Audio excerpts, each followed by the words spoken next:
Hello! Welcome to Spinning Dreams. My name is Laura, and this is where I chat about all the knitting and sewing and maybe gardening, reading, spinning, traveling this week. This is my space to chat. So welcome. I hope that you're well. It's March. I'm trying to remember the date. I think it's the 16th that I'm recording this. And it's morning. I'm looking out my window now at a very gray sky, but it is spring. Spring is in the air, at least here where we are in Washington State. And I can see a camellia on the camellia bush outside my window here. And it feels very much like I want to be in the garden. So, grab something warm to drink. I have coffee this morning in this cute little cup. Or something cool to drink, depending on where you are. I'll get started. So, it's been a while, a short minute there, because I was traveling. And I think I mentioned before that I would be traveling to Europe, to the UK, so to England and Wales, where we used to live, and then to Paris briefly for a conference that my husband had there for his work. And so we made that conference into a wider trip for family visits. And it was so lovely. We've been back for a couple of weeks now. And it's taken us a while to get over jet lag, and we had a cold, and just getting back into our routines and everything. So we're back, and it was such a lovely trip, and I'll tell you more about it at the end. I think I'll get right into my crafty stuff first, hang out and see more about that at the end. I haven't been able to knit very much, actually. I thought I had these grand plans of knitting while we were in the UK and Wales in particular. It was just full on. It was, every moment we were with other people or we were busy hiking or reminiscing over our time there when we lived there, catching up with old friends and family. So I brought my vest with me, and I brought a shawl with me, my cable vest that I'm currently working on, and a shawl, an Andrea Mowry shawl that I thought I would get something done on. And I literally got like maybe 10 rows done on my vest, and I just put it down because I wasn't able to be present with either thing, with knitting or with the people I was present, trying to catch up with. So I thought, this can wait. So I wholeheartedly admit that I am a slow person, and I like to be present, I think, in whatever I'm doing. So it wasn't a loss for me to be fully present with what was happening in front of me with my family. And so that said, I don't have any updates on my cable vest this week, but I did want to share another cable project that's a finished object that my dear auntie, she mentioned that she hadn't seen it before in any of the episodes, but it's a hat that I wear often, and I'll show it to you now. It's this hat, and this is the Traveling Cable Hat by Purl Soho. So I love Purl Soho. I've done a few patterns over the years. I've done a few of their patterns over the years, and I have never been disappointed. It's just gorgeous, isn't it? I did this a few years ago. Look at all that cable-y goodness. And it's just got a 2x2 rib, from what I recall. And look at how beautifully the design just, seamlessly goes into the cable. So this yarn, from what I recall, is Derurum Natura's Gilead? I don't know how I'm supposed to be saying that. But it's gorgeous. Oh, this yarn, I'm telling you. I really want to do a full cable pullover with Gilliatt. And this is kind of like their gray oatmeal. I'd say it's more of an oatmeal color. And I love oatmeal color. I love oatmeal too. We eat a lot of oats in our house. But yeah, I love the color. It's a lovely neutral. And it really highlights this braided effect here. Am I saying a mistake? No, I'm not. Wait, am I? Is this a mistake here? It could be. I wouldn't put it past me. Oh, there's another one there. I don't know. Is that a mistake? I'm not sure. But anyway, I wear mistakes at all if there is one. Because I'm wondering, is this meant to go under here? But I love it. It's still like a beautiful, beautiful braid, even if that is a mistake. So I wear it very often, especially during the winter. And I'll put it on. It's a little bit snug. And this is the nature of a cabled hat, I feel. So you can see it's like kind of pulled. And I actually do a lot of work. Let's see here. Hat hair. I do a lot of work to like kind of pull it out like this before I put it on. I did block it, I recall, when I made it. And it still wants to squeeze in because it's a cabled hat. So I think if I made this again, I might go up a needle size, or yeah, I think maybe just a needle size would do it, because it has some room for the next size up. It's not too loose right now. It could use an extra needle size, and then it would give it a bit more space and not cinch so much on my head. But I love it. I wear it all the time. So I would highly recommend this traveling cable hat if you are looking for a small cable project to work on your cables, to practice. It's very simple, but it takes concentration. Any cable is going to take some concentration. So it's not necessarily one of those things where you can just sit down and mindlessly knit. But I would recommend it if you want to practice. So yeah, that's something I wanted to share because I do wear it a lot. And another project, move on to sewing now, I have been working on since this winter is the Olali Berry Ice Cream Quilt by Alicia Paulson of Posy Gets Cozy. I'm trying to remember if I shared this quilt with you before. I've shared it with a few people, like a few of my friends, and I can't remember if I've shared it in an episode. I should look back, but I don't think I have, but I'll show you my progress anyway. It's a sweet, just square, like patch quilt. It's nothing fancy, no fussy cutting. I don't know, my printer didn't print it out very well. Our ink was giving out, so I can't show you a good image of the finished one from that printout, but I'll give you an idea of the colors that I'm choosing. So this is a quilt that's going to be for Mabel, my daughter, my 4-year-old, and I to snuggle underneath, for us both let me start over. We wanted to make a quilt that we could snuggle underneath while we're watching films together on the sofa. So Mabel and I chose these colors together at the quilt shop, our local quilt shop. It's not something I normally do, go to a quilt shop and choose lots of colors like this. So it was really fun, actually. When my daughter saw the shop, she'd never been to a quilt shop, just only fabric, wall-to-wall fabric, floor-to-ceiling fabric. And she was so excited just to see all the colors. And so she just ran and ran. We had the place to ourselves pretty much because it was not far from closing, not long from closing. So she just, ran and chose her colors.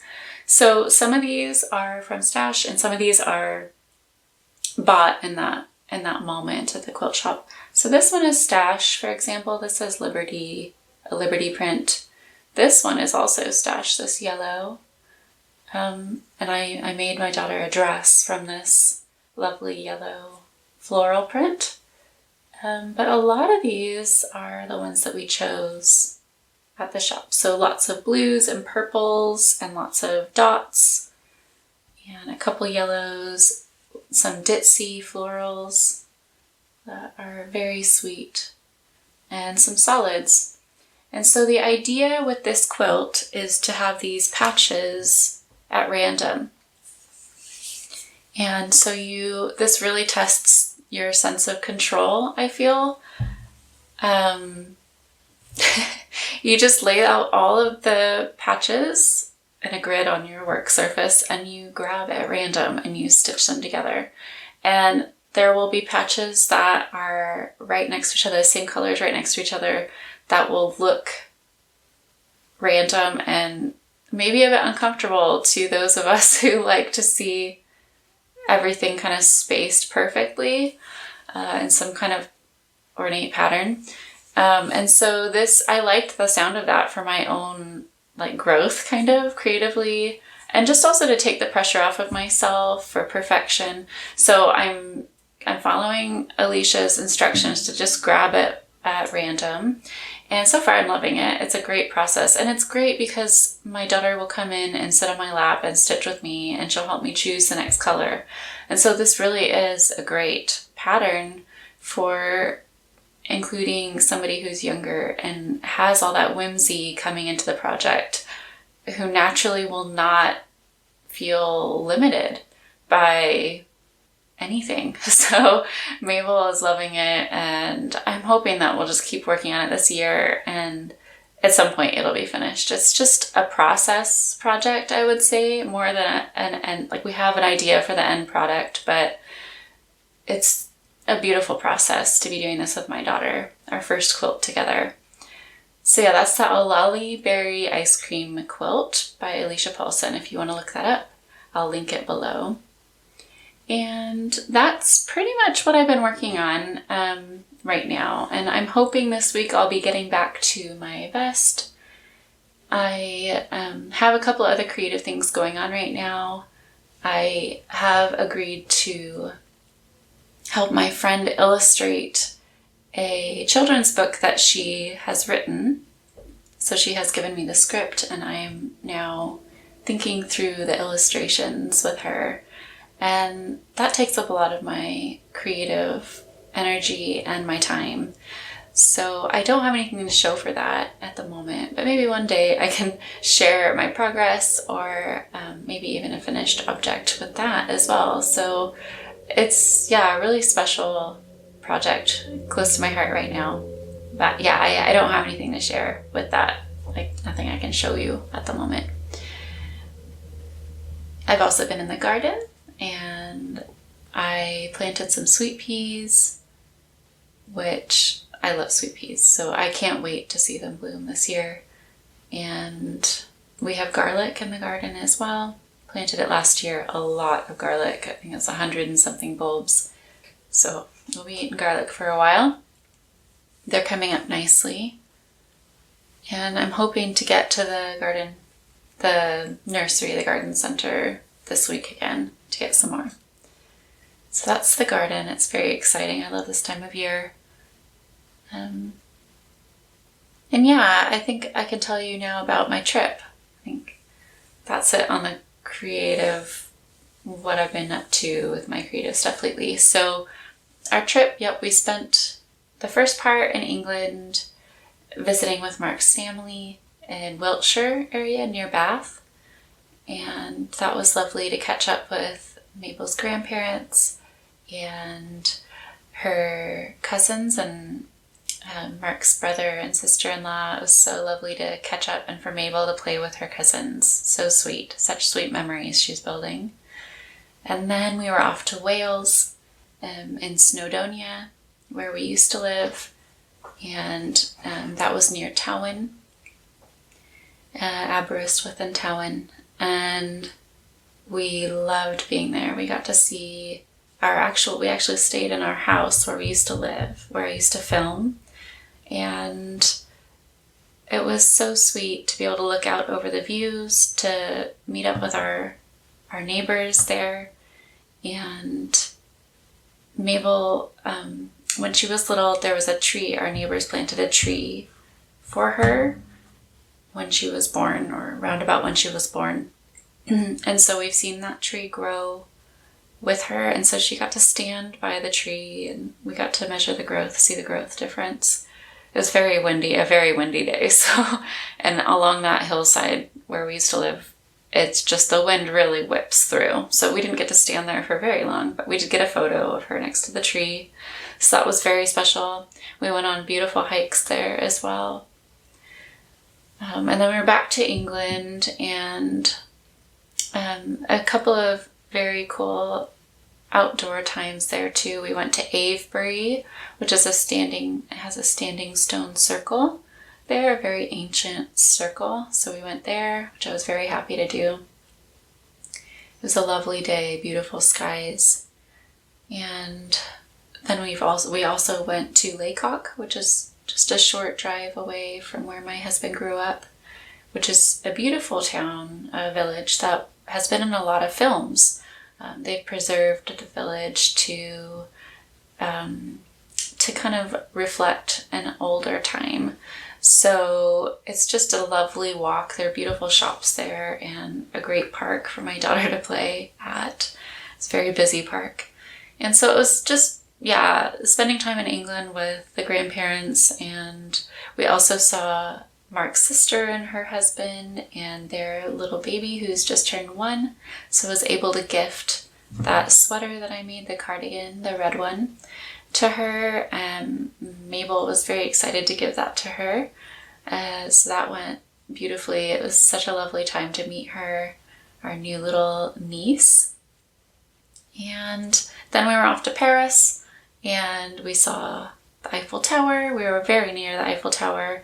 My husband's meetings were at UNESCO, and so we were right in the middle of the city, and we stayed at a sweet Airbnb there of a family who also has a young child. And so my daughter got to play with some toys there and play with the goldfish as much as you can with little finger games and feed the goldfish every morning. And so that was such a sweet holiday for us. My husband was working, but Mabel and I got to relax. And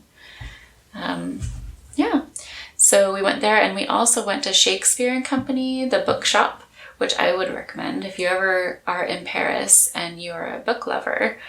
Absolutely hit Shakespeare and Company. Really beautiful atmosphere in that shop.